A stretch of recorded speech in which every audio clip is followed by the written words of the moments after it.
Big boss season 9లో commoner ఎంట్రీగా అడుగుపెట్టి టాస్కులలో ఆడపులిగా చెలరేగింది దమ్ము శ్రీజ. తన ఆట తీరుతో జనాలకు దగ్గరయ్యింది. కాని ఊహించని విధంగా ఆడియన్స్ ఓటింగ్తో సంబంధమే లేకుండా వైల్డ్ కార్డ్ ఎంట్రీల నిర్ణయంతో శ్రీజను ఎలిమినేట్ చేశారు. దీంతో ఆమెది అన్ఫెయిర్ ఎలిమినేషన్ అని, తనకు రీఎంట్రీ ఛాన్స్ ఇవ్వాలంటూ నెటిజన్స్ సోషల్ మీడియాలో డిమాండ్ చేశారు. దీంతో శ్రీజను రీఎంట్రీ తీసుకువస్తున్నట్లు హడావిడి చేశారు బిగ్ బాస్. కాని ఆమెతో పాటు భరణి సైతం రీఎంట్రీ ఇస్తున్నాడని, ఎవరైతే టాస్కులలో విజేతలుగా నిలుస్తారో వారికే మరోసారి హౌస్లోకి ఛాన్స్ ఉంటుందని ట్విస్ట్ ఇచ్చారు. గతవారం రీఎంట్రీ పేరుతో పెద్ద తతంగమే నడిచింది. దమ్ము శ్రీజ, భరణి ఇద్దరిని తిరిగి తీసుకువచ్చి కొన్ని టాస్కులు పెట్టి హడావిడి చేశారు.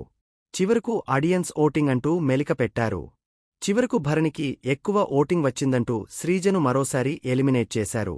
తాజాగా బిగ్ బాస్పై సంచలన కామెంట్స్ చేస్తూ వీడియో రిలీజ్ చేసింది శ్రీజ. దమ్ము ఆ వీడియోలో శ్రీజ మాట్లాడుతూ, నన్ను ఎలిమినేట్ చేసిన విధానం నాకు చాలా బాధగా అనిపించింది.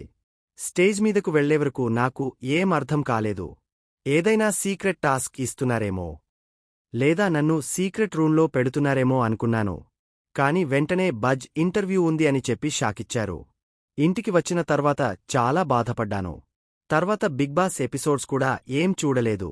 మళ్ళీ బిగ్ బాస్ టీం వాళ్లే ఇలా నామినేషన్స్ చేయడానికి హౌస్లోకి వెళ్లాలి రమ్మని పిలిచారు. వెళ్లేవరకు మాకు రీఎంట్రీ ఉందని చెప్పలేదు. తర్వాత హోటల్లో ఉండగా రీఎంట్రీ ఉంటుందని అన్నారు. కాని తీరా స్టూడియోకు వెళ్లాక అక్కడ భరణిగారు ఉండడం చూసి షాకయ్యాను. నన్ను ఆడియన్స్ ఓటింగ్తో సంబంధం లేకుండా ఎలిమినేట్ చేస్రు.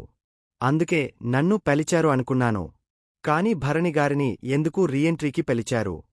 అలా అయితే మిగిలిన వాళ్లను కూడా పిలవాలి కదా. మేము ఇద్దరం లోపలికి వెళ్తున్నప్పుడు అక్కడ గేట్ దగ్గర ఉన్నవాళ్లు భరణిగారికి హింట్ ఇచ్చారు. ఈసారైనా గేమ్ బాగా ఆడండి, మీరు ఉంటారు కాబట్టి అన్నారు. అప్పుడే నేను అనుకున్నా నన్ను మళ్లీ పంపిస్తారని. అలాగే జరిగింది. నా ఎలిమినేషన్ వల్ల వచ్చిన మరకను వదిలించుకోవడానికి నన్ను మళ్లీ పిలిచి నాటకం ఆడారు. భరణి రీఎంట్రీ కోసం నన్ను బలి పశువును చేశారు. కనీసం రెండోసారి కూడా ఎలాంటి ఏవీ లేకుండా నన్ను పంపించేశారు. ఇది న్యాయమా?